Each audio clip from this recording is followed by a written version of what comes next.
ایک حاکم نے اپنے 3 آدمیوں کو پکڑا، ان میں سے ایک باپ تھا، ایک بیٹا تھا اور ایک اس کا برادر ان لا تھا، برادر نسبتی یعنی بیوی کا بھائی۔ حاکم چاہتا تھا کہ ان تینوں کو قتل کر دے۔ جب اس آدمی کی بیوی کو اطلاع ملی تو وہ حاکم کے دربار میں آئی اور آ کر اس نے خوب ادھم مچایا کہ میرے گھر کے 3 افراد ہیں اور اگر آپ تینوں کو قتل کر دیں گے تو میرا محرم کون باقی رہے گا، میں پھر زندگی کیسے گزاروں گی۔ جب اس عورت نے ایسی باتیں کی تو حاکم وقت نے کہا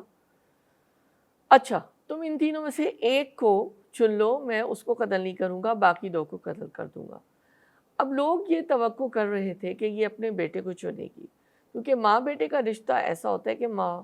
ہر حال میں اپنے بیٹے کی حفاظت کرتی ہے۔ بعض سوچ رہے تھے کہ یہ اپنے خاوند کو چنے گی اس لیے کہ بیوی ہے، تو مگر اس عورت کو جب اختیار دیا گیا تو اس عورت نے اپنے بھائی کو چن لیا کہ میرے بھائی کو آپ قتل نہ کریں، باقیوں کو آپ بے شک قتل کر دیں۔ حاکم وقت بڑا حیران ہوا، اس نے کہا مجھے یہ بتاؤ کہ تم نے بھائی کو کیوں چنا ہے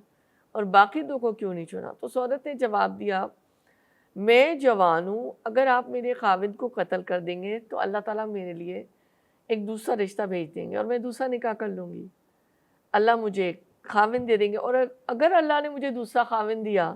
تو خاوند کے ذریعے سے اللہ تعالیٰ مجھے دوسرا بیٹا بھی عطا فرما دیں گے، تو بیٹا بھی مجھے مل سکتا ہے، لیکن میرے ماں باپ اس دنیا سے فوت ہو چکے اور میرا ایک ہی بھائی ہے،